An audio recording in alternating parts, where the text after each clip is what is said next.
Ellen McCarthy knows. She writes about weddings. She's the author of this great new book. It's called The Real Thing, Lessons on Love and Life from a Wedding Reporter's Notebook. It covers the advice that she gathered from more than 200 couples, the weddings she attended, and the experts that she met on the beat at the Washington Post over 4 years. So Ellen McCarthy joins us at the table. Thank you for having me again. It's really good to see you, because this is what I like how your book started.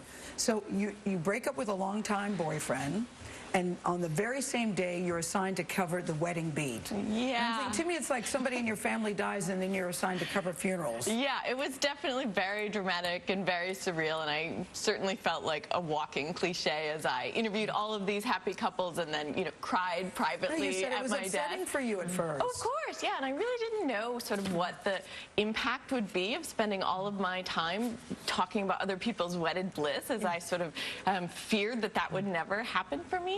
But it had a really interesting impact, which was that interviewing all of these couples and all of these experts really changed my perspective and my approach to dating. How? And what I was looking for was different. Yeah. And the number one thing I learned was that we could learn to be good at this. And I felt like I was good at what? Good at love. Oh, that we could, by learning about this stuff, increase our chances to have a successful relationship. So everyone at home is saying, tell, tell, tell. Yes. Share with these lessons. Now. And I, when I thought, what could she tell me in this book, But it's wonderful. You go through all these different things. First, you say, the one. The idea that there could be just one person, your soulmate out there. You say?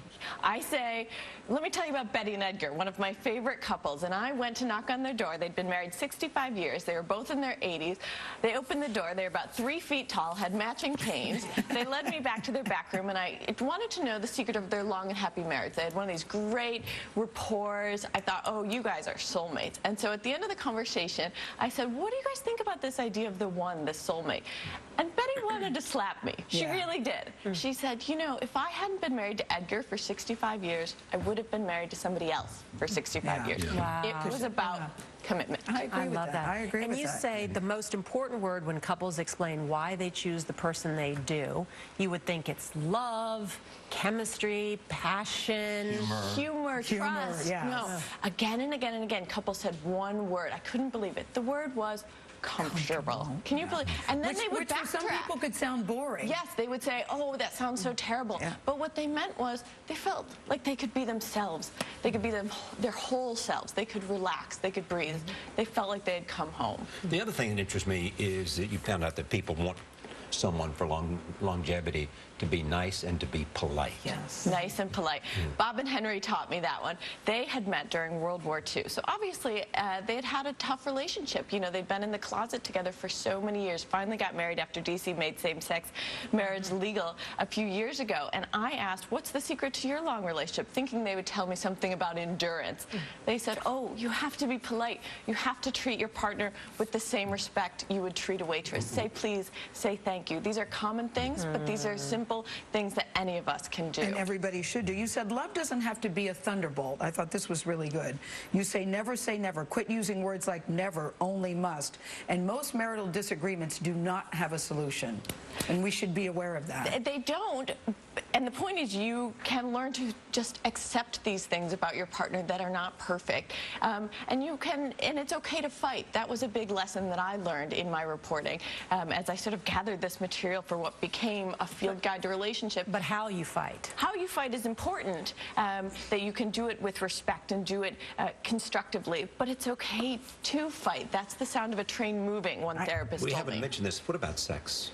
What about sex? Obviously, it's hugely important, and it's, one thing that a sex therapist told me was, when it's working, it's not that big of a deal in a relationship. When it's not working, that's when you have a problem. It's a really big deal. It's a really big deal. And you say that people always have high expectations, that a lot of people are just simply too picky. What's the difference between being too picky and knowing what you want? I think when it's about superficial stuff, when it's about the resume things, when you're talking about, the guy who's 45 and divorced with 3 kids and doesn't want to date anybody older than 28, and that's his cutoff, or the 5'2" woman who needs somebody above 6'4", 4, and that's the cutoff. And she's 5'2". Yeah. One couple, Lee and Davu, and she had to marry a Jewish man. She fell in love with an Indian person. She told me it'll never come in the package you're expecting. Wow. There's such good stuff in here. Thanks for sharing it. Yeah. You did a really good job. Ellen McCarthy.